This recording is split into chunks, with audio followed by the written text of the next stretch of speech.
إله إلا الله له ونشهد أن سيدنا ونبينا وحبيبنا ومولانا محمدا عبده ورسوله صلى الله عليه وعلى آله وأصحابه أجمعين. أما بعد، فقد قال الله تبارك وتعالى في كلامه المجيد والفرقان الحميد: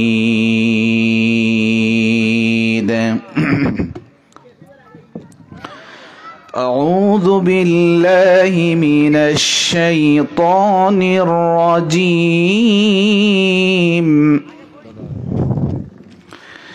بسم الله الرحمن الرحيم.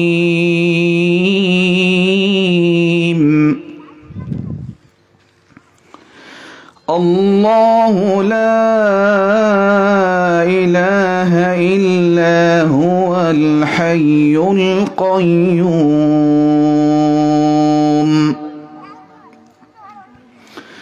لا تأخذه سنة ولا نوم،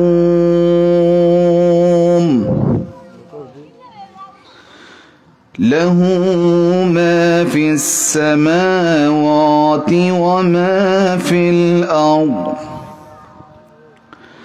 من ذا الذي يشفع عنده إلا بإذنه، يعلم ما بين أيديهم وما خلفهم، ولا يحيطون بشيء من علمه إلا بما شاء.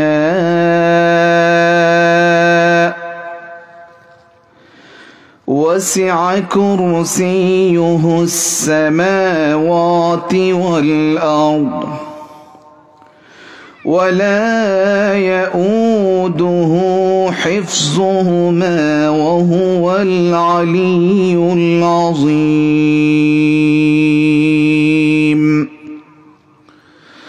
صدق الله العظيم.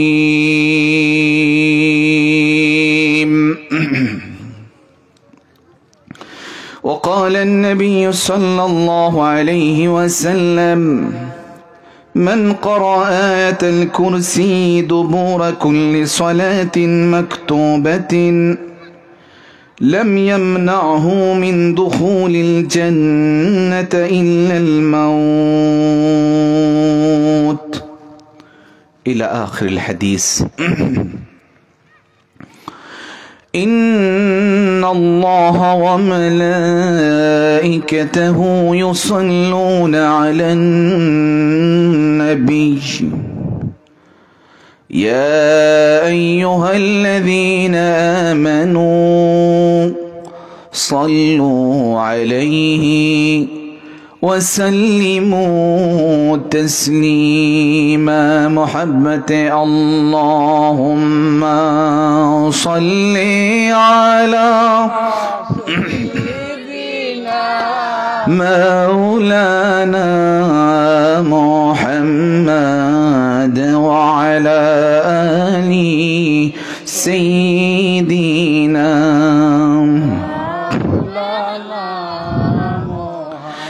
चमकोटा मुकद्दर का सितारा आलमी एकदम,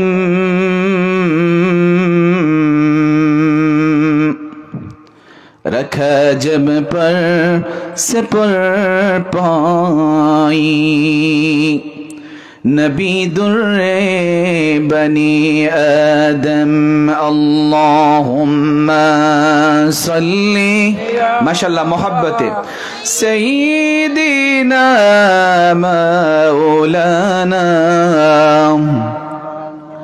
वअला आली सय्यिदिना तो मोहब्बत जिक्र ला इलाहा ला इलाहा ला इलाहा ओ ला इलाहा पाखियों गाने गाने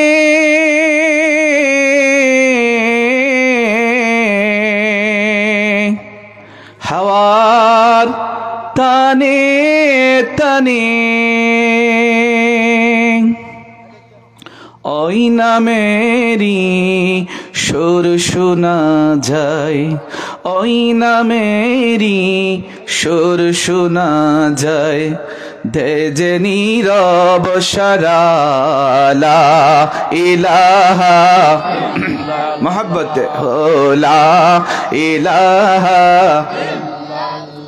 तुमी बाँचाओ तुमी मारो अविरत क्षमा करो तुमी बाँचाओ तुमी मारो अविरत क्षमा करो दरार जाके ताके धरो दरार जाके ताके धरो तुम्हार मुठोय सभी अल्लाह ला इलाहा अल्लाहु ला इलाहा अल्लाहु ला इलाहा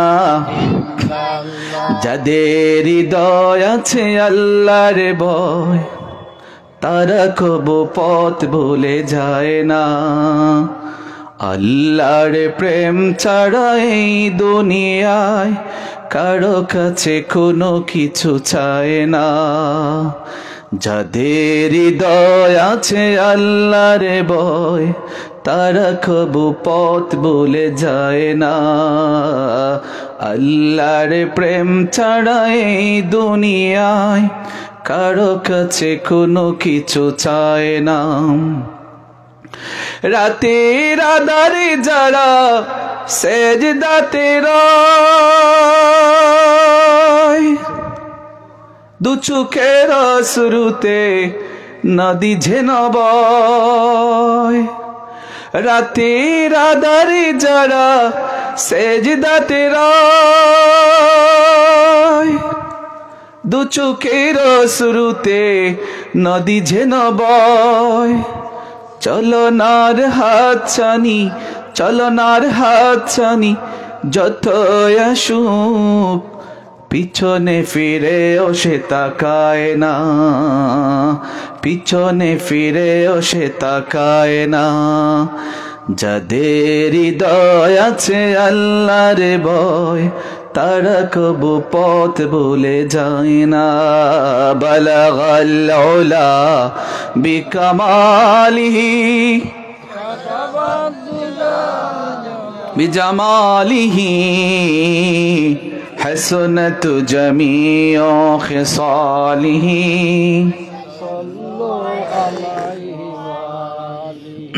اللهم صل وسلم وبارك عليه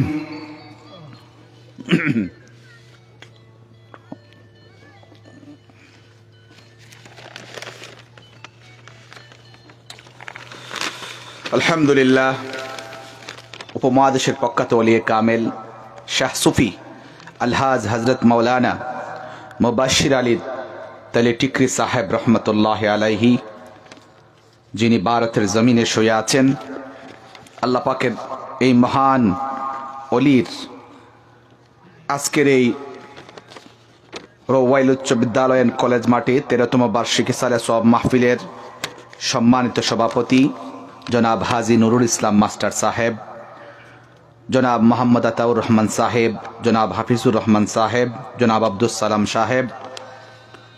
আজকের মাহফিলের প্রধান অতিথি বিশিষ্ট আলেমে দ্বীন, ইসলামী চিন্তাবিদ হযরত মাওলানা কাজী সোহাইল আহমদ সাহেব, অধ্যক্ষ জামিয়া মুবাশশিরিয়া মাদ্রাসা তেলেটিকর ভারত।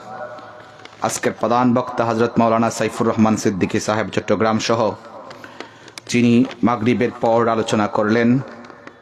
অত্র গ্রামের কৃতি সন্তান বিশিষ্ট আলেমে দ্বীন, দক্ষিণ সুরমা দাউদিয়া গৌসউদ্দিন সিনিয়র মাদ্রাসার সহকারী অধ্যাপক হযরত মাওলানা মুফতি আহমদ জাহিদুল ইসলাম সাহেব, সহদিগর উলামায়ে কেরাম, আল্লাহ প্রেমিক, রসুল প্রেমিক, দিনদার ইমানদার মুসলমান ভাই এবং বন্ধুগণ, আজকের এই মোবারক মাহফিলে আমরা শরীক হতে পেরে আমরা খুশি না বেজার? আর উচ্চ কণ্ঠে বলতে হবে, খুশি না বেজার? যদি আমরা খুশি হয়ে থাকি, আমরা আল্লাহ পাকের দরবারে ইলাহিতে অন্তরের অন্তরস্থল থেকে উচ্চ কণ্ঠে একবার কি আমরা বলতে পারবো না আলহামদুলিল্লাহ? হাজার হাজার, তার চেয়ে আরো অনেক অনেক বেশি দুরুদ ও সালাম পেশ করছি আফতাবে নবুয়ত, শাহনশাহে রিসালাত, মক্কার জ্যোতি, মদিনার মতি, রাসূল আরবি, নূরুন আলা নূর, সৈয়দুনা ইমামুনা হাবিবুনা শফিউনা হযরত মুহাম্মদ মুস্তাফা সাল্লাল্লাহু আলাইহি ওয়াসাল্লামের প্রতি। হাজরিন, আমি আপনাদের মেহমান, অনুরোধ করছি যারা এখনো আশেপাশে ঘোরাফেরা করছেন, মেহমানকে বাড়িতে ডেকে এনে দূরে থাকা, এটা কি ভালো লক্ষণ? ভালো লক্ষণ নয়। মেহমানকে যেহেতু ডেকে এনেছেন, দাওয়াত করেছেন, মাহফিলে বসে পড়ুন। মাহফিল থেকে দূরে থাকলে আমরা মাহফিলের বরকত লাভ করতে পারবো? জি না, আমরা মাহফিলের বরকত থেকে বঞ্চিত হব। এজন্যে আপনাদের কাছে সবিনয় অনুরোধ করছি, যারা এখনো আশেপাশে ঘোরাফেরা করতেছেন, আল্লাহর ওয়াস্তে পেন্ডেলে বসে পড়ুন। আলহামদুলিল্লাহ, ইতিমধ্যে অনেক চলে এসেছেন, বলুন আলহামদুলিল্লাহ। হাজরিন, প্রত্যেক বস্তুর একটা উচ্চতা আছে, আছে না নাই? কথা বলুন, উচ্চতা আছে। তিরমিজি শরীফের হাদিস, রাসূল করিম সাল্লাল্লাহু আলাইহি ওয়াসাল্লাম নূরের জবান থেকে ইরশাদ ফরমান, মহাগ্রন্থ পবিত্র আল কোরআনুল কারীমেরও একটা উচ্চতা আছে। আর এই কোরআনুল কারীমের উচ্চতা হলো সূরা আল বাকারা। আল্লাহর হাবিব নূরের জবান থেকে ইরশাদ ফরমান, সূরা আল বাকারার মধ্যে এমন একটা আয়াত আছে যে আয়াত হলো কোরআনুল কারীমের 6666টা আয়াতের মধ্যে সবচেয়ে দামি আয়াত। সুবহানাল্লাহ পড়বেন না? সুবহানাল্লাহ। এই আয়াত কোন আয়াত? সূরা আল বাকারার 255 নং আয়াত। আলহামদুলিল্লাহ পড়ুন।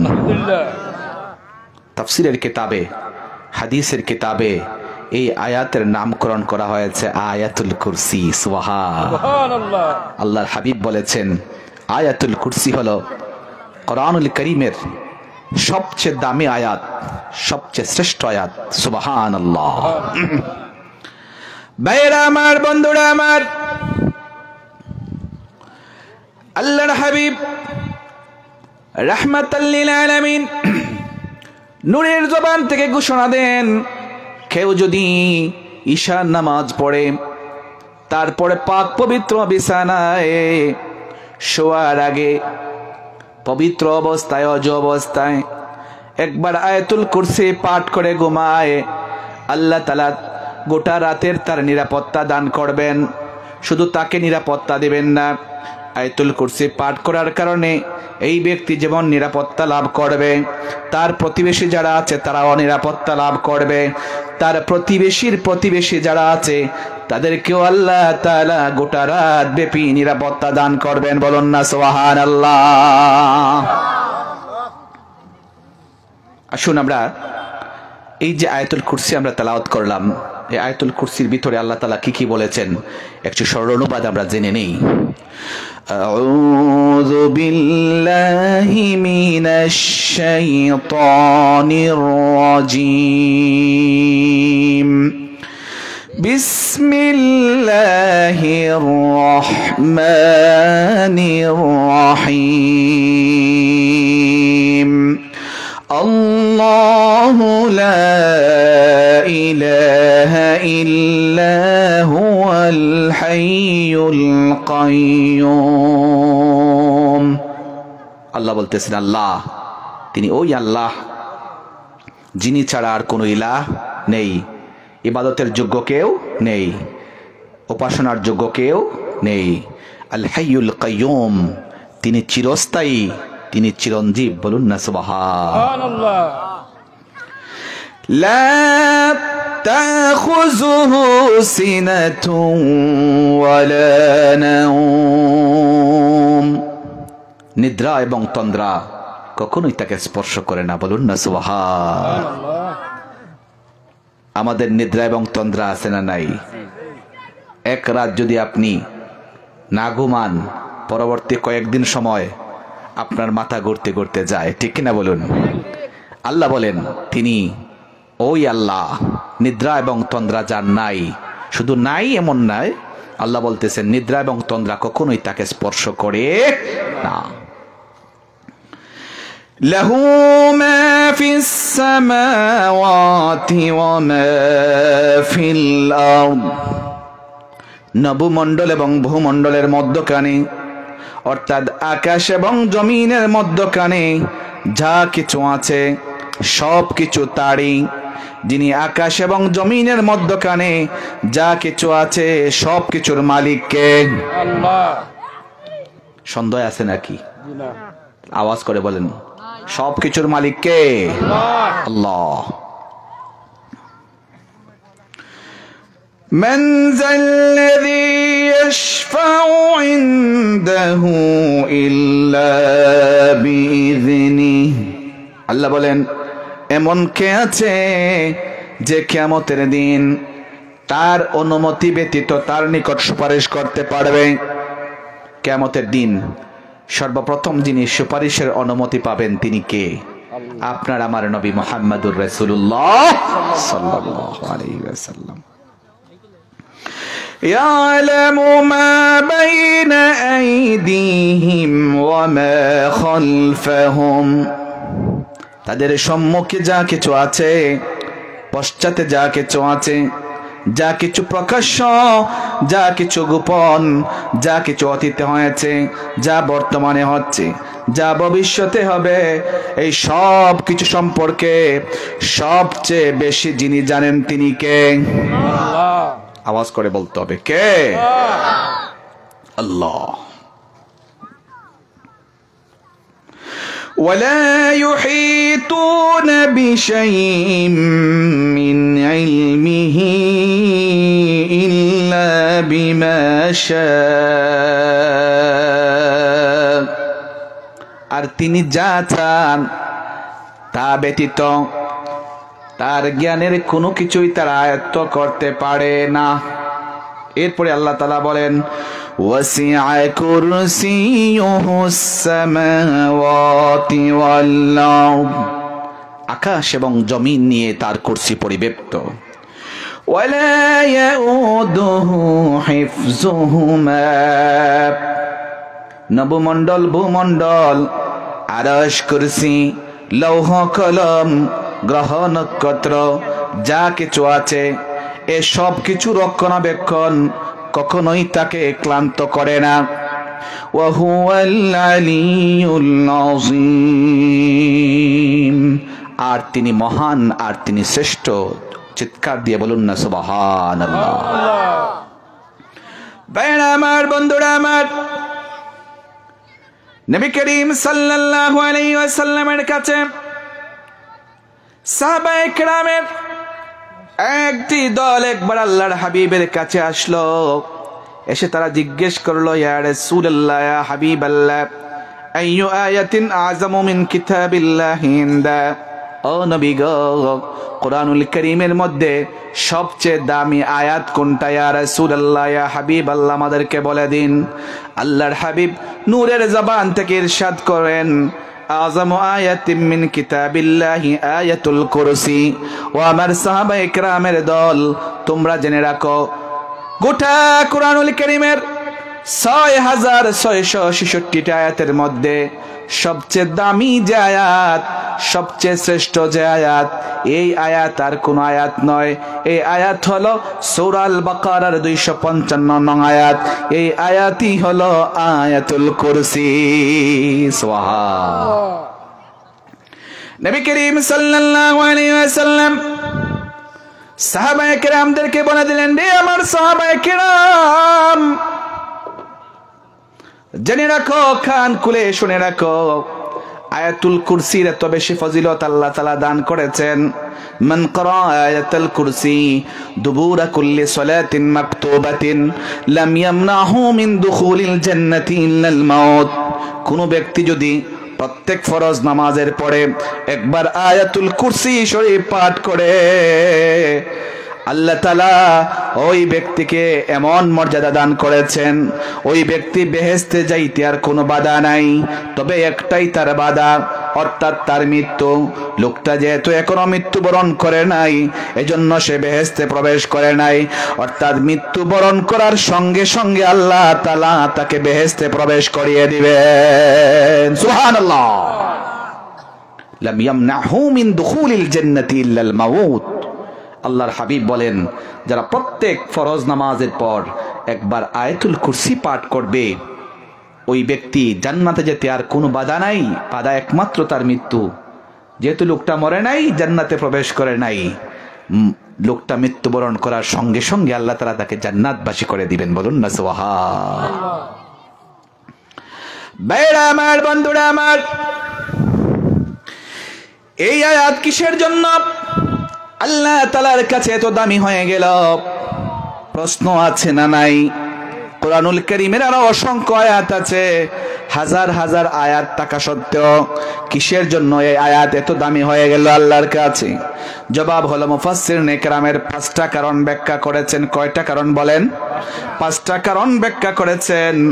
1 নম্বর কারণ, যেটা এই আয়াতের মধ্যে আল্লাহ তাআলা তার নিজের পরিচয়টাকে সুন্দর করে তুলে ধরেছেন। নিজের পরিচয় সুন্দর করে তুলে ধরেছেন আল্লাহ তাআলা। 3 জায়গায় তার পরিচয় সুন্দরভাবে তুলে ধরেছেন। একটা হলো আয়াতুল কুরসি, একটা হলো সূরা ইখলাস, একটা হলো সূরা হাসরের 3 আয়াত। বলুন না সুবহানাল্লাহ। কিন্তু এই আয়াতুল কুরসির ভিতরে আল্লাহ তাআলা এক আয়াতের ভিতরে যেইভাবে তার পরিচয় সুন্দর করে তুলে ধরেছেন, গোটা কুরআনুল কারীমের ৬৬৬৬টা আয়াত যদি আপনি তন্ন তন্ন করে খুঁজেন, তাহলে আর এমন একটা আয়াতও আপনি পাবেন না যে এক আয়াতের ভিতরে আল্লাহ তাআলা তার সুন্দর পরিচয় এত সুন্দর করে তুলে ধরেছেন। বলুন না সুবহানাল্লাহ। এজন্য এই আয়াতের ফজিলত আল্লাহর কাছে বেড়ে গিয়েছে। 2 নম্বর কারণ হলো, আল্লাহ তাআলা এই আয়াতে তাওহীদের পরিচয় তুলে ধরেছেন। আল্লাহ তাআলা যে এক, তার ইবাদতে, তার রুবুবিয়াতে, তার উলুহিয়াতে, তার জাত এবং সিফতে আর যে কেউ শরীক নেই, এই আয়াতের ভিতরে আল্লাহ তাআলা সেই পরিচয় তুলে ধরেছেন। 2 নম্বর কারণ কি? তাওহীদের পরিচয়। তাওহীদ মানে একত্ববাদ। আল্লাহ তাআলা এই আয়াতের ভিতরে তার তাওহীদের পরিচয় তুলে ধরেছেন। তাওহীদেরই মুর্শিদ আমার, মুহাম্মাদের নাম মুর্শিদ, মুহাম্মাদের নাম। তাওহীদেরই মুর্শিদ আমার, মুহাম্মাদের নাম মুর্শিদ, মুহাম্মাদের নাম। ওই নাম জপলে বুঝতে পারি খুদাই কালাম, মুর্শিদ মুহাম্মাদের নাম। ওই নামেরই রশি ধরে আমি যাই আল্লাহর পথে, ওই নামেরই বেলায় ছড়ে বাসি নূরের স্রোতে, ওই নামের বাতি জেলে দেখি আরশের মুকাম মুর্শিদ মুহাম্মাদের নাম। বলুন তাওহীদেরই মুর্শিদ আমার মুহাম্মাদের নাম, মুর্শিদ মুহাম্মাদের নাম। বলুন আলহামদুলিল্লাহ। ভাইরা আমার, বন্ধুরা আমার, মুফাসসিরিন ইকরামে আয়াতুল কুরসির ফজিলত আল্লাহ তাআলার কাছে এত বেশি হওয়ার 5টা কারণ ব্যাখ্যা করেছেন। 1 নম্বর কারণ ব্যাখ্যা করেছেন, আল্লাহ তাআলা এই আয়াতের মধ্যে তার পরিচয় তুলে ধরেছেন। 2 নম্বর কারণ ব্যাখ্যা করেছেন, আল্লাহ তাআলা এই আয়াতের ভিতরে তার তাওহীদের পরিচয় দিয়েছেন। 3 নম্বর কারণ হিসেবে মুফাসসিরিন ইকরাম লিখেন, এই আয়াতের ভিতরে আল্লাহ তাআলা একটা মাত্র আয়াত, কিন্তু এই আয়াতের ভিতরে আল্লাহ তাআলার 4টা সিফতি নাম চলে এসেছে। বলুন না সুবহানাল্লাহ। 4টা সিফতি নাম একটা আয়াতের ভিতরে চলে আসে। এই 4টা সিফতি নাম হলো আল হাইয়্যু, আল কাইয়্যুম, আল আলিয়্যু, আল আযীম। এই 4টা সিফতি নাম শুধু 4টা সিফতি নাম নয়, আল্লাহ তাআলার সিফতি নাম অনেকগুলা আছে। ওয়ালিল্লাহিল আসমাউল হুসনা ফাদউ বিহা। আল্লাহ তাআলার অনেকগুলা সিফতি নাম আছে, তন্মধ্যে আল্লাহ তাআলার 4টা সিফতি নাম এই একটা আয়াতের ভিতরে চলে এসেছে। আল হাইয়্যু, আল কাইয়্যুম, আল আলিয়্যু, আল আযীম। এই 4টা সিফতি নামকে মুফাসসিরিনে কেরাম বলেছেন আল্লাহ তাআলার 99টা নামের ভিতরে কিছু কিছু স্পেশাল নাম আছে যেইগুলাকে ইসমে আজম বলা হয়, আর এই 4টা নাম হলো আল্লাহ তাআলার ইসমে আজমের অন্তর্ভুক্ত। বলুন না সুবহানাল্লাহ। এই জন্যে এই আয়াতের মর্যাদা আল্লাহ তাআলার কাছে অনেক বেড়ে গেছে। 4 নম্বর কারণ হিসেবে মুফাসসিরিনে কেরাম লিখেছেন, আল্লাহ তাআলা যে কত বড় ক্ষমতাবান, তার কুদরত যে কত মহান, তার জ্ঞানের সীমানা যে কত বড়, এগুলোর পরিচয় আল্লাহ তাআলা আয়াতের মধ্যে তুলে ধরেছেন। আমাদের পালনকর্তা কে বলেন? আল্লাহ। কথা আমাদের পালনকর্তা কে? আল্লাহ। আমাদের রিজিক দাতা কে? আল্লাহ। আমাদের হায়াতের মালিক কে? আল্লাহ। আমাদের মরণ দিবেন কে? আল্লাহ। আল্লাহ আমার রব, এই রবি আমার সব। আল্লাহ আমার রব, এই রবি আমার সব। দমে দমে তনু মনে তারি অনুভব। আল্লাহ আমার রব, এই রবি আমার সব। তোমার দুনিয়াতে আমি যেদিকে তাকাই, অথই নিয়ামতে ডুবে আছি সবাই। তোমার দুনিয়াতে আমি যেদিকে তাকাই, অথই নিয়ামতে ডুবে আছি সবাই। পাক পাকালির গানে শুনি তাসবিহ কালারাব, তাসবিহ কালারাব। আল্লাহ আমার রব, এই রবি আমার সব। দামে দামে তনু মনে তারি অনুভব। বলুন না মারহাবা। ভাইরা আমার, বন্ধুরা আমার, আয়াতুল কুরসি মাত্র একটা আয়াত।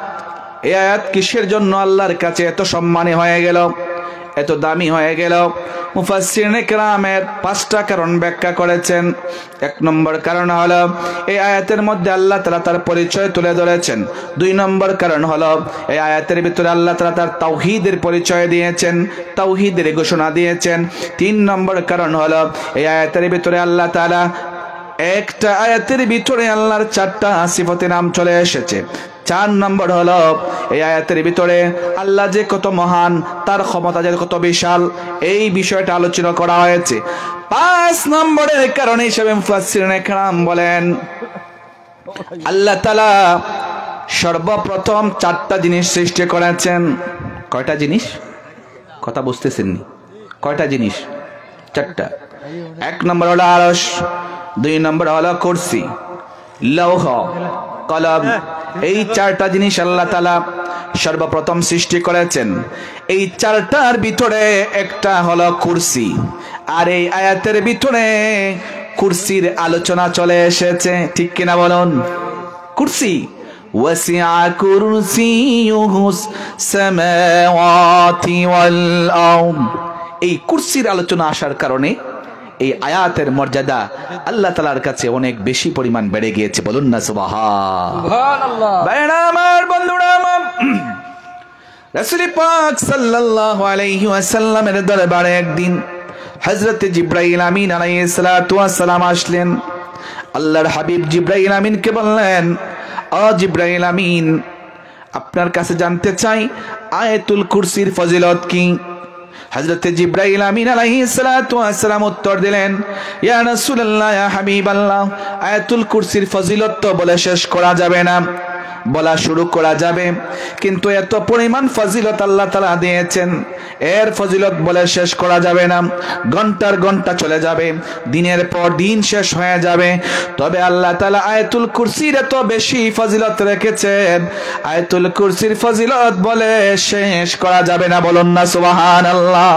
সুবহানাল্লাহ। ইয়া রাসূলুল্লাহ, ইয়া হাবিবাল্লাহ, নবীজি গো, যেহেতু আপনি বলেছেন আয়াতুল কুরসির ফজিলত বর্ণনা করতে, সামান্য একটু আপনাকে শোনায়া যায়।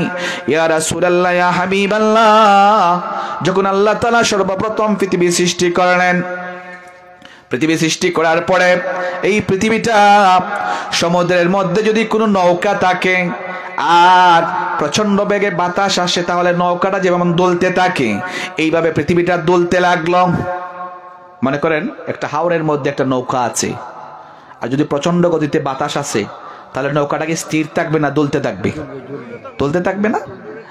ইয়া রাসূলুল্লাহ, ইয়া হাবিবাল্লাহ, নবীজি গো, এইভাবে পৃথিবীটা দুলতে ছিল, কিন্তু আল্লাহ তাআলা স্থির করলেন পৃথিবীর মধ্যে তার প্রতিনিধি সৃষ্টি করবেন, মানুষ সৃষ্টি করবেন।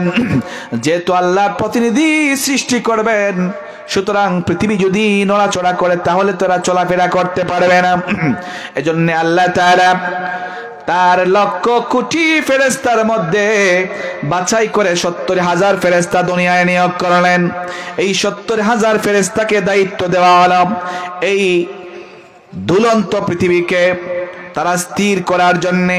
তারা পৃথিবীর মধ্যে চলে আসলেন, এসে দিন রাত তারা পরিশ্রম করে পৃথিবীকে স্থির করার চেষ্টা করলেন, কিন্তু শেষ পর্যন্ত তারা ব্যর্থ হয়ে আল্লাহ তাআলার দরবারে ফিরে গেলেন।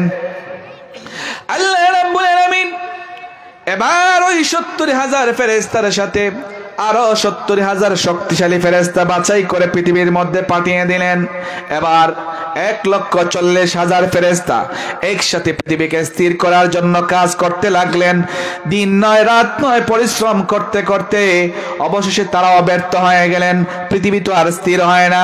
আবার তারা আল্লাহর কাছে চলে গেলেন। এবার আল্লাহ তাআলা বললেন, তোমাদের আর কাজ লাগবে না, তোমাদের আর যাওয়ার প্রয়োজন নাই। এবার আল্লাহ তাআলা কি করলেন, ৪৪০টা পাহাড় পৃথিবীর মধ্যে স্থাপন করলেন স্থির করার জন্য। পাহাড়গুলা আছে না নাই? পাহাড়গুলা ওজন আছে না নাই? আমাদের দেশের যে পাহাড়, এই পাহাড়গুলা মাটির তৈরি। আরব দেশের যে পাহাড়গুলা, ওইগুলা কিসের তৈরি? পাথরের তৈরি। সুবহানাল্লাহ। আল্লাহ তাআলা ৪৪০টা পাহাড়, বিশাল বিশাল পাহাড় পৃথিবীর বিভিন্ন জায়গায় স্থাপন করলেন। ভারী পাহাড় পৃথিবীকে স্থির করার জন্যে। ৪৪০টা পাহাড় নাজিল করার পরেও পৃথিবী স্থির হচ্ছে না। অবশেষে আল্লাহ তাআলা কলমকে বললেন, রে কলম তুমি লিখতে থাকো, আল্লাহু লা ইলাহা ইল্লা হুয়াল হাইয়ুল কাইয়্যুম লা তাখুযুহু সিনাতুন ওয়ালা নাওম। এবার কলম গড়গড় করে লিখতে লাগলো। যখন আয়াতুল কুরসি পুরাটা লেখা হয়ে গেল, এবার আল্লাহ তাআলা জিবরাইলকে ডাকলেন, জিবরাইল কোথায় তুমি চলে আসো। হযরত জিবরাইল আমিন আসলেন। আল্লাহ তাআলা বললেন, এই আয়াতুল কুরসি শরীফ পৃথিবীর কোন একটা পাহাড়ের উপর তুমি নিয়ে রেখে দাও। হযরত জিবরাইল আমিন আল্লাহর হুকুম পালন করার জন্য এই আয়াতুল কুরসি শরীফটা লিখিত অবস্থায় যে মাত্র পৃথিবীর একটা পাহাড়ের চূড়ার মধ্যে রাখলেন, সঙ্গে সঙ্গে পৃথিবী স্থির হয়ে যায়। আল্লাহু আকবার। 1,40,000 ফেরেশতা যে কাজ করতে পারলো না, 440টা পাহাড় যে কাজ করতে পারলো না, আয়াতুল কুরসি রাখার সঙ্গে সঙ্গে পৃথিবী স্থির হয়ে যায়। আয়াতুল কুরসির পাওয়ার আছে না নাই? আছে। কথা বলুন, আছে না নাই? আয়াতুল কুরসির আমল আমরা করতে চাই কি চাই না? ভাইরা আমার, বন্ধুরা আমার, সহিহ আল বুখারী জিলদে সানি কিতাবুল ওয়াকালার মধ্যে সুন্দর একটা ঘটনা এসেছে। এই ঘটনা বলি আমি আমার আলোচনা শেষ করব। সাইয়্যিদুনা হযরতে আবু হুরায়রা রাদিয়াল্লাহু তাআলা আনহু বলেন, একবার রমাদানুল মুবারাকে আল্লাহর হাবিব আমাকে বাইতুল মাল পাহারার কাজে নিযুক্ত করলেন। বাইতুল মাল বুঝেননি আপনারা? খাদ্য গুদাম বুঝেননি? প্রত্যেক উপজেলায় খাদ্য গুদাম আছে না নাই? ইসলামী রাষ্ট্রের যে খাদ্য গুদাম, এটাকে বলা হয় বাইতুল মাল। কি বলা হয়? বাইতুল মাল। অভাব অনটন দেখা দিলে যে খাদ্য গুদাম থেকে মানুষকে রিলিফ দেওয়া হয়, ঠিক আছে নি? বুঝতে পারছেন নি আপনারা? ভাইরা আমার, বন্ধুরা আমার, হযরত আবু হুরায়রা রাদিয়াল্লাহু তাআলা আনহু বলেন, একবার রমাদানুল মুবারকে আল্লাহর হাবিব আমাকে খাদ্য গুদাম পাহারার দায়িত্ব দিলেন, বাইতুল মাল পাহারার দায়িত্ব দিলেন। আমি পাহারায় নিযুক্ত হয়ে গেলাম। রাত যখন গভীর হয়ে গেল, হঠাৎ করে দেখি বাইতুল মালের ভিতরে একটা চোর প্রবেশ করেছে। চোরটার হাতে একটা তলে আছে, বাইতুল মাল থেকে খাদ্যগুলা তলের মধ্যে ভরতেছে। সঙ্গে সঙ্গে আমি চোরকে জাপটা দিয়ে ধরে ফেললাম আর বললাম, রে চোর, তোর কত বড় সাহস! আল্লাহর হাবিব আমাকে বাইতুল মাল পাহারার জন্য নিযুক্ত করেছেন, আর আমি পাহারাদার রেখেই তুই চুরি করতেছিস। হযরত আবু হুরায়রা বলেন, যেই আমি তাকে জাপটা দিয়ে ধরেছি, চোরটা কাঁদতে লাগলো, ঝোর দাঁড়ায় আর বলল, ভাই আবু হুরায়রা, আমি গরিব মানুষ, অভাবের তাড়নায় পড়ে এখানে চুরি করতে এসেছি, আমাকে ছেড়ে দাও, আর কখনো আমি চুরি করতে আসব না। হযরত আবু হুরায়রা বলেন, ফারাহিমতুহু ওয়া খাল্লাইতু সাবিলা, আমার দিলের মধ্যে তার খাদন দেখে দরদ লেগে গেল, আমি তাকে ছেড়ে দিলাম। কিছু সময় পরে মসজিদে নববীর মধ্যে ফজরের আযান হলো, নামাজের মধ্যে চলে গেলাম। ফজরের নামাজ আদায় করে ভাবলাম ঘটনাটা আল্লাহর হাবিবকে একটু জানায় আসি। আল্লাহর কসম, আল্লাহর কসম, যেই মাত্র আল্লাহর হাবিবের সামনে আমি গেলাম ঘটনা বলার জন্য, আল্লাহর হাবিব আমাকে দেখে একটা মুস্কি হাসি দিলেন, জান্নাতি হাসি দিলেন, আর বললেন, ইয়া আবা হুরায়রা, মা ফাআলা সিরুকাল বারিহা। আল্লাহু আকবার। আবু হুরায়রা, গতকাল রাতে তুমি যে চোরকে আটক করেছিলে, তোমার চোরের খবর কি বলো? সুবহান। আবু হুরায়রা রাদিয়াল্লাহু তাআলা আনহু আল্লাহর রাসূলকে কি বলা লাগছে, না রাসূলুল্লাহ আগেই বলে দিয়েছেন? বলুন, রাসূলুল্লাহ গায়েবের সংবাদ জানেন কি জানেন না? এই বিশ্বাস আছে না নাই? ভাইরা আমার, বন্ধুরা আমার, হযরত আবু হুরায়রা বলেন, দ্বিতীয় দিন আবার আমি বাইতুল মাল পাহাড়ের কাজে লিপ্ত হয়ে গেলাম। মনে মনে ভাবলাম, আজকে তো আর মনে হয় কোনো চোর আসবে না। গভীর রাত যখন হয়ে যায়, হঠাৎ করে আমি দেখি গতকালের চোর আবার বাইতুল মালের ভিতরে প্রবেশ করেছে। আবার তাকে জাপটা দিয়ে ধরলাম আর বললাম, আজকে তোমাকে ছাড়া যাবে না, আজকে তোমাকে নিয়ে যাব রাসূলুল্লাহর দরবারে, আল্লাহর হাবিব নিজ হাতে তোমার বিচার করবেন। এবার চোর গতকালের চেয়ে আরো বেশি পরিমাণে কাটতে লাগলো আর বলতে লাগলো, ভাই আবু হুরায়রা, আমি গরিব মানুষ, কয়েকদিন যাবত কিছু খাই না। শুধু আমি গরিব নয়, আমার ঘরের মধ্যে কিছু ছোট ছোট বাচ্চা আছে যারা উপবাস রয়েছে, এজন্য আমি চুরি করতে এসেছি।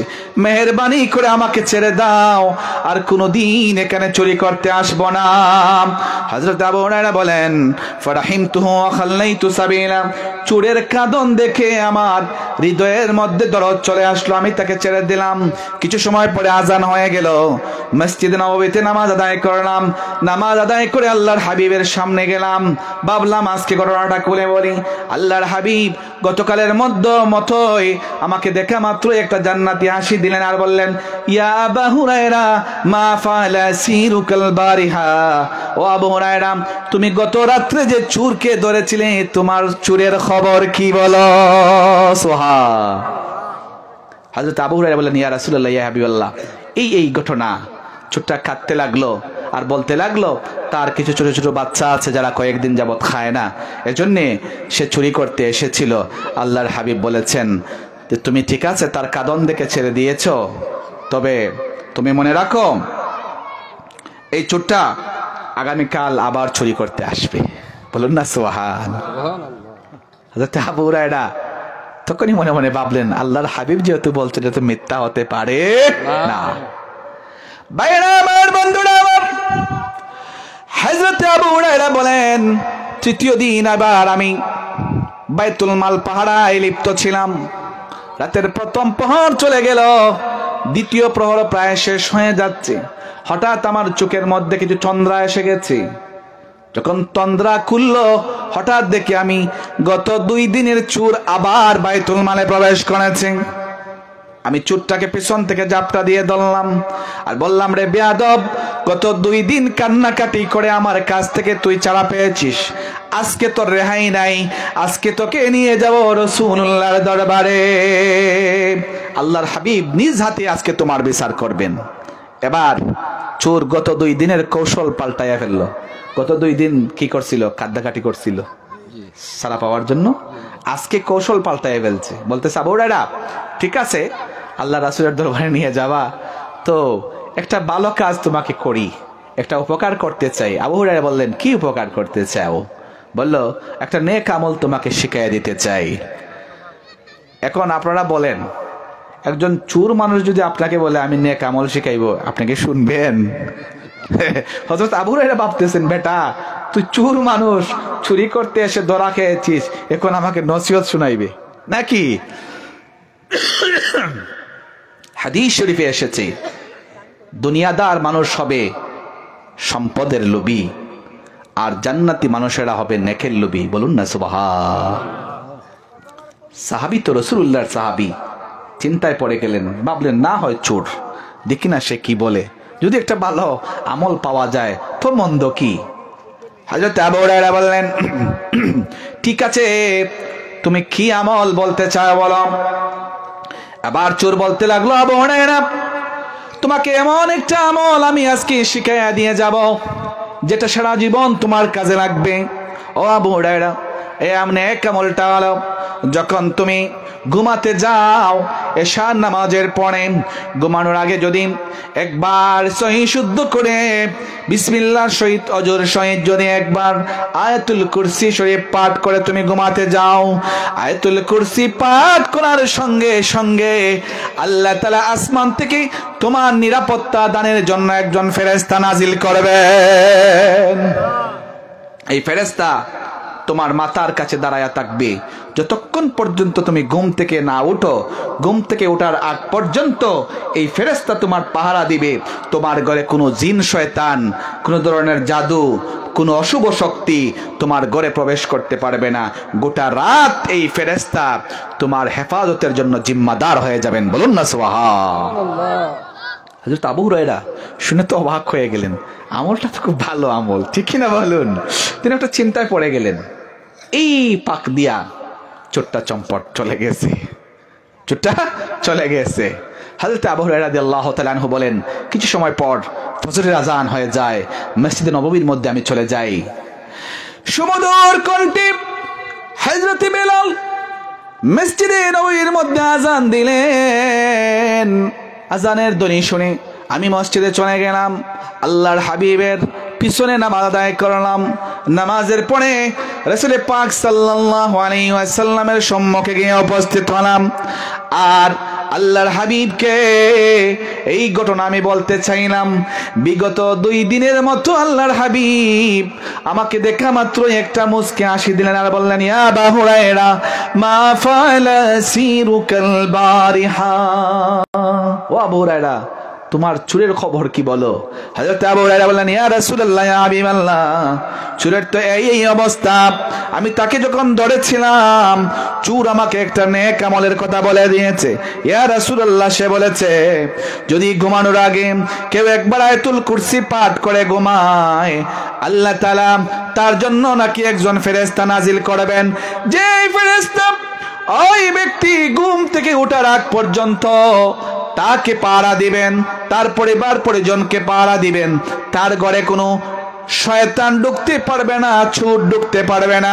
আল্লাহর হাবিব বললেন, রে আবু হুরায়রা, এই চোর তোমাকে যে নসিহত করেছে, যে আমলের কথা বলে দিয়েছে, এই আমলটা তো ঠিক আছে, সত্য আমল বলেছে, তবে তুমি কি চিনোনি এই চোরটাকে? আল্লাহর হাবিব বললেন, আমা ইন্নাহু কাদ কাযাব ওয়া সায়াউদ, আমা ইন্নাহু সাদাকা ওয়ালাকিন্নাহু কাযুব। চোর যা বলেছে তা সত্য বলেছে, তবে সে একজন মিথ্যুক, আর সে হলো শয়তান। বলুন না সুবহান। এই চোরটা কে ছিল? শয়তান। সে জানে কোন আমল করলে সে মানুষের ঘরে ঢুকতে পারে না। এজন্যে তোমাকে যে আমল বলেছে, আমলটা ঠিক আছে, কিন্তু সে একজন মিথ্যাবাদী, সে একজন শয়তান। এজন্যে ভাইরা আমার, বন্ধুরা আমার, আমরা সেই আয়াতুল কুরসির আমল আমরা করতে চাই কি চাই না? হাত তুলুন, কে কে আমল করতে চান? নারে তাকবীর, নারে রিসালাত, আহলে সুন্নাত ওয়াল জামাত, হাত নামান। আমরা যদি আজকে এখানে এসেছি মোবারক মাহফিলে, প্রত্যেক যারা এখানে বক্তাগণ আসবেন, ওলামায়ে কেরাম আসবেন, এক একজনের কাছ থেকে যদি আমরা এক একটা আমল যদি আমরা আজকে ঘরে নিয়ে যেতে পারি, আমাদের আজকের মাহফিল সফল হয়ে যাবে। ঠিক কিনা বলুন? কোরআনুল কারীমের তেলাওয়াত দিন দিন কমতেছে না বাড়তেছে? কিন্তু আগেকার সময়ে যেভাবে মুরব্বীদের ইলম কম ছিল, জানাশোনা কম ছিল, আমল বেশি ছিল, কিন্তু এখন জানাশোনা বাড়ছে, শিক্ষার হার বাড়ছে, আমলের হার কমেছে। এজন্য আমাদের ঘরে ঘরে আবার কোরআনুল কারীমের তেলাওয়াত চালু করতে হবে। ঠিক কিনা বলুন? কোরআনুল কারীমের তেলাওয়াত আজকে আমাদের ঘর থেকে বিদায় হওয়ার কারণে অশান্তি বাড়তেছে না কমতেছে? বাড়তেছে। আগের সময় দেখতাম ছোটবেলায় যারা দাদি ছিলেন, চাচি ছিলেন, তারা ফজর হওয়ার আগেই তারা উঠতেন, ফজরের নামাজ পড়ে ওজিফা নিয়ে বসে যেতেন, কোরআন নিয়ে বসে যেতেন, কোরআন তেলাওয়াত করতেন, তারপরে সংসারের কাজে তারা ব্যস্ত হতেন। কিন্তু আজকে আমরা ঠিক বিপরীত হয়ে গেছি। আজকে আমাদের সেই মা বোনরা কোরআনুল কারীমের তেলাওয়াত থেকে তারা অনেক দূরে, অনেক দূরে। তাদের অবস্থা হলো আজকে 10টা 11টা 12টা পর্যন্ত তারা নাটক, সিরিয়াল, জি বাংলা, স্টার জলসা এগুলো না দেখলে তাদের মন ভরে না। ঠিক কিনা বলুন? এরপরে দেয় একটা ঘুম, এক ঘুমে ফজর গিয়ে সকাল 9টা 10টায় গিয়ে ওঠে। ঠিক কিনা বলুন? এই সংসারে কি শান্তি আসবে না গজব বাড়বে? আল্লাহর গজব বাড়বে। এজন্য ফ্যামিলির মধ্যে শান্তি নাই, স্বামী স্ত্রী ঝগড়া, মা মেয়ে ঝগড়া, বাবা ছেলে ঝগড়া আছে না নাই? আল্লাহর কোরআন আবার তেলাওয়াত ঘরে ঘরে চালু করুন, ইনশাআল্লাহ গজব দূর হবে, আল্লাহর রহমত নাজিল হবে। ঠিক কিনা বলুন? এজন্য সবার কাছে অনুরোধ করব, অন্তত আমরা এই নেক আমলগুলো যেন করতে পারি। প্রতিদিন যেন সকালবেলা আমরা কোরআনুল কারীমের তেলাওয়াত করতে পারি। আমাদের বাচ্চাদেরকে আগামী রমজানুল মুবারকে যেন দারুল কিরাতে আমরা ভর্তি করে দেই।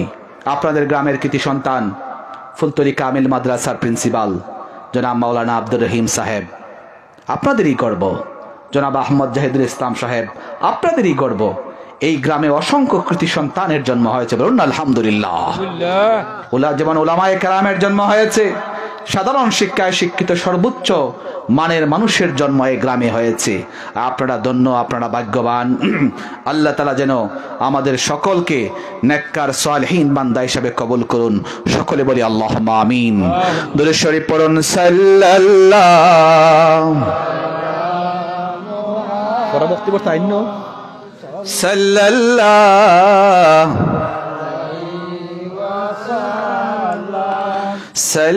সাল্লাল্লাহু আলা, আওয়াজ করে পড়ুন, সাল্লাল্লাহু হাজরিন, এই কণ্ঠ আমাদের দিয়েছেন কে? কথা বলুন, কে দিয়েছেন? এই কণ্ঠ ব্যবহার হবে কার নামে? আর জোরে বলুন। আমরা আল্লাহর নাম নিতে, রাসূলুল্লাহর দুরূদ পড়তে আমরা কৃপণতা যেন না করি, ঠিক কিনা বলুন? যদি আল্লাহ তাআলা এই কণ্ঠকে বন্ধ করে দেন, একবার কি আল্লাহর নাম নিতে পারবেন? দুরূদ পড়তে পারবেন? আমরা যদি এই মুহূর্তে মরে যাই, আর একবার সুবহানাল্লাহ বলতে পারবো? আমরা দুনিয়াবি কত কাজে আমাদের এই কণ্ঠকে ব্যবহার করি, ঠিক কিনা বলুন? মানুষের গীবত, শাকায়াত, মিথ্যা কথা, তহমত দেওয়া আছে না নাই? দোকানে বসলেই তিনজন একত্রিত হলেই গীবত আছে না নাই? ভাইরা আমার, বন্ধুরা আমার, আল্লাহর হাবিব বলেছেন, যারা গীবত করে আর যারা গীবত শুনে আর যারা গীবত করতে উৎসাহিত করে, তিন ব্যক্তি সমান গুনাহগার, সমান অপরাধী, এদের উপরে তওবা লাজিম হয়ে গেছে। গীবত কাকে বলে? যিকরুকা আখাকা বিমা ইয়াকরাহু, তোমার কোনো ভাই সম্পর্কে এমন কোনো কথা বলা যেটা সে শুনলে অপছন্দ করবে, তার কোনো বদনাম, তার কোনো দোষ ত্রুটি তার অনুপস্থিতিতে যেটা বর্ণনা করা হয়, এটার নামই হলো গীবত। এক সাহাবী বললেন, ইয়া রাসূলুল্লাহ, ইয়া হাবিবাল্লাহ, যদি আমার ভাইয়ের মধ্যে ওই দোষটা থাকে যে দোষটা আমি বর্ণনা করেছি, সেটাও কি গীবত হবে নাকি? আল্লাহর হাবিব বললেন, এটাই তো গীবত, যেটা তোমার ভাইয়ের মধ্যে আছে এমন দোষ, তার অনুপস্থিতিতে অন্যের সামনে বর্ণনা করা, যেটা শুনলে সে কষ্ট পাবে, এটার নাম হইতো গীবত। একজন সাহাবী বললেন, ইয়া রাসূলুল্লাহ, ইয়া হাবিবাল্লাহ, আর যদি কেউ কারো নামে বানায়া বানায়া মিথ্যা কথা প্রচার করে, তাহলে এটা কি হবে? আল্লাহর হাবিব বলেন, এটা গীবতের চেয়ে আরো ভয়ানক, এটার নাম হবে বহতান। এটার নাম হবে বহতান। সুগলখুরি বুঝেননি আপনারা? সুগলখুর আমাদের সমাজে আছে না নাই? সুগলখুর কারে কয়? এইখানে এক কথা, ওইখানে আর এক কথা। এটা কিন্তু মুনাফিকেরও একটা আলামত, ঠিক কিনা বলুন? নবী করিম সাল্লাল্লাহু আলাইহি ওয়াসাল্লাম, সহিহ মুসলিম শরীফের হাদিস, আয়াতুল মুনাফিক সালাসুন, ইযা হাদাসা কাযাবা, ওয়া ইযা ওয়াদা আখলাফা, ওয়া ইযা তুমিনা খানা। আল্লাহর হাবিব বলেন, মুনাফিকের প্রধান আলামত হলো তিনটা। কয়টা? এক নম্বর, যখন কথা বলে মিথ্যা বলে। ইযা হাদাসা কাযাবা, কথা বললেই মিথ্যা বলে, অতিরিক্ত মিথ্যা কথা বলে, কথায় কথায় মিথ্যা কথা বলে। এ ধরনের লোক আমাদের সমাজে আছে না নাই? আমাদের মুরব্বীরা অনেক সময় গ্রামের ভাষায় কইনে, তার মিশা না বাতলে বা তার ফেটের বাত হজম হয় না, আছে না নাই? কথায় কথায় মিথ্যা কথা, অতিরিক্ত মিথ্যা কথা, এটা মুনাফিকের এক নম্বর আলামত। কয় নম্বর আলামত? দুই নম্বর আলামত, আল্লাহর হাবিব বলেন, ওয়া ইযা আখলাফা ওয়াদা, যখন ওয়াদা করে ওয়াদা ভঙ্গ করে। এরকম লোক আছে না নাই? ওয়াদা দিয়া ওয়াদার খেলাফ করে। এটা কিসের আলামত? মুমিনের আলামত না মুনাফিকের আলামত? তিন নম্বর আলামত, ওয়া ইযা তুমিনা খানা, যখন তার কাছে কোনো কিছু আমানত রাখা হয়, আমানতের খেয়ানত করে। আমানতের খেয়ানত করা পাবলিক আমাদের সমাজে আছে না নাই?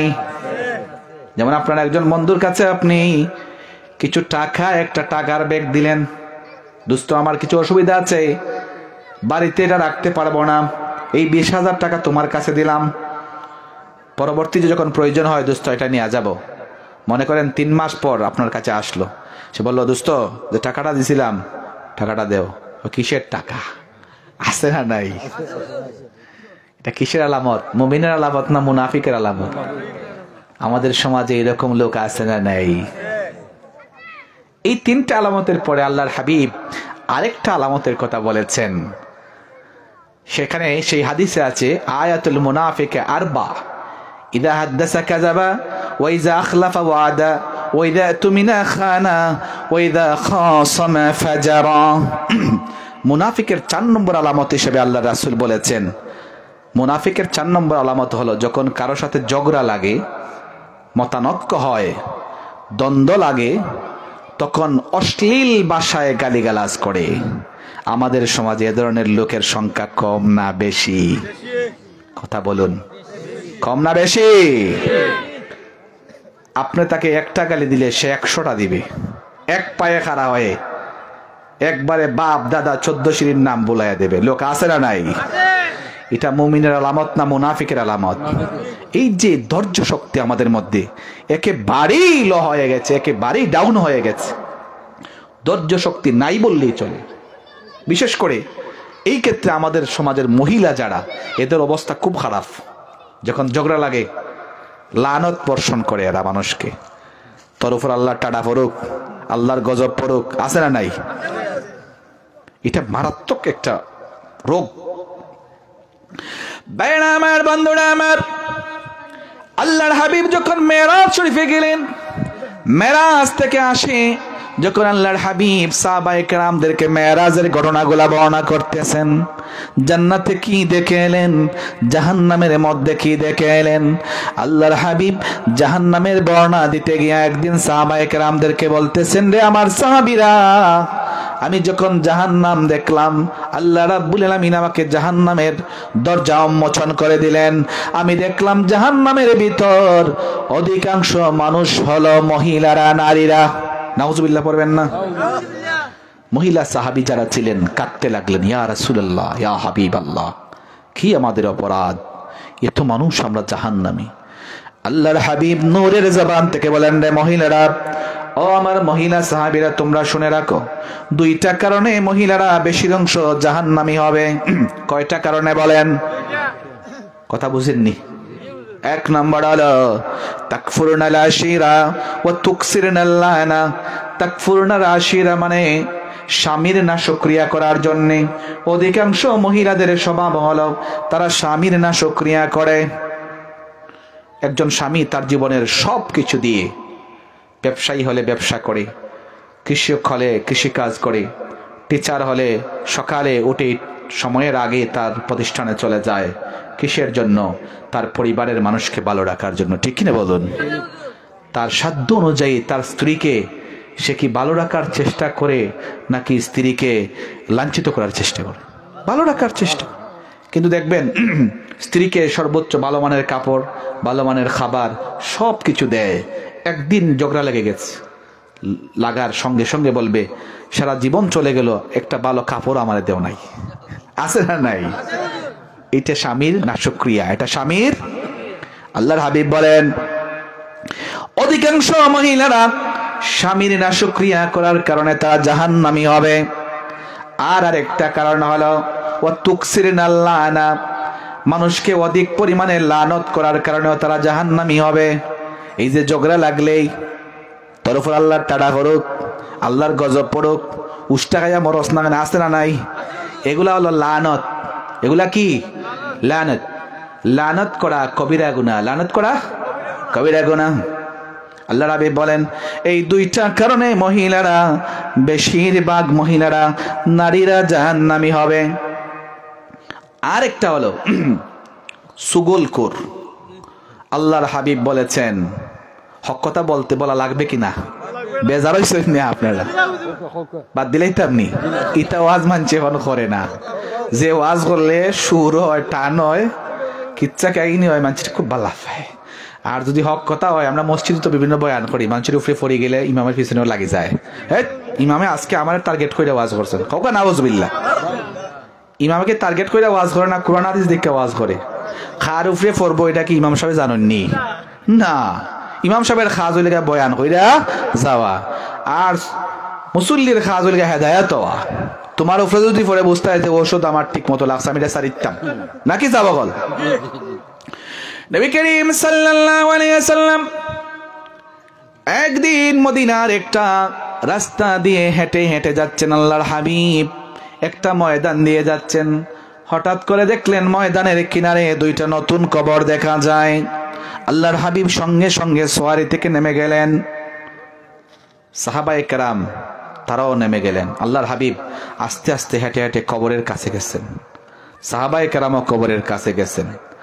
আল্লাহর রাসূল সাহাবায়ে কেরামদেরকে উদ্দেশ্য করে বললেন, রে আমার সাহাবীরা, তোমরা কি জানো নি এই দুইটা কবরের ভিতরে এখন কি হচ্ছে?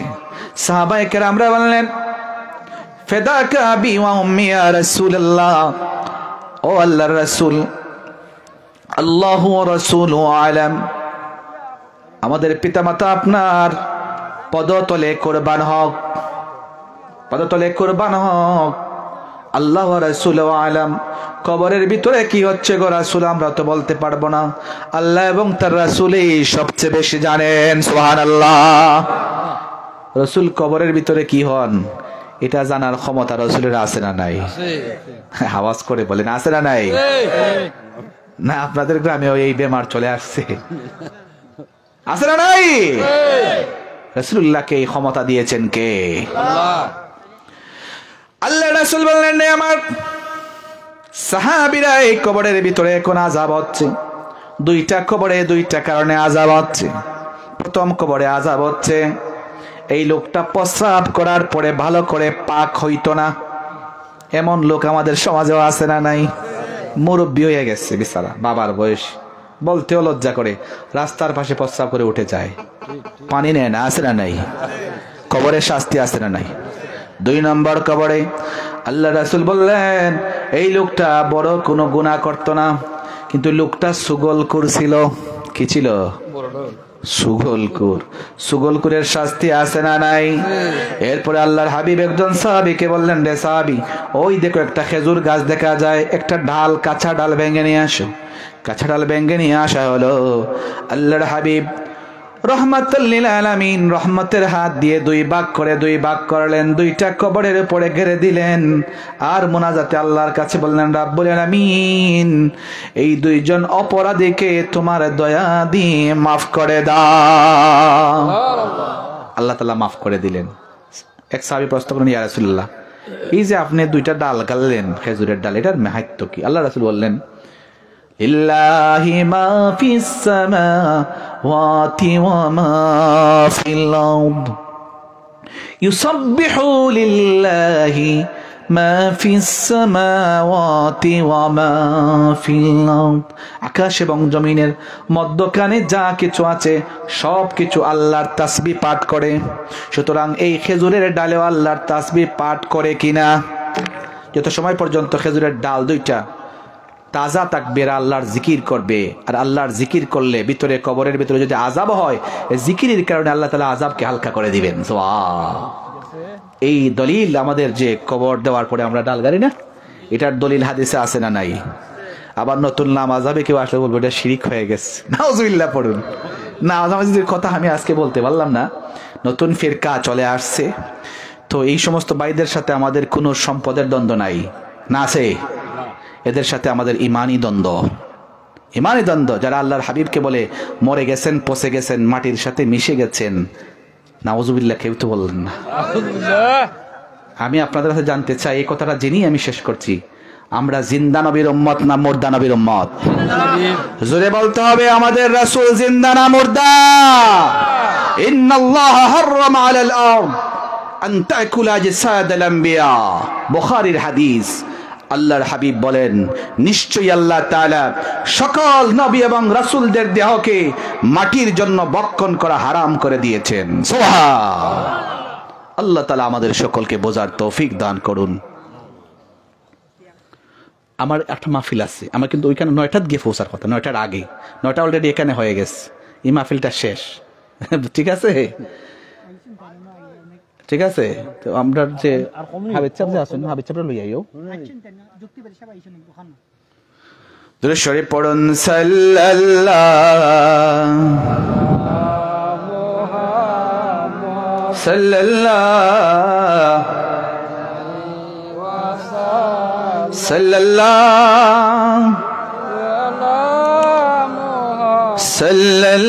সাল্লাল্লাহু আলাইহি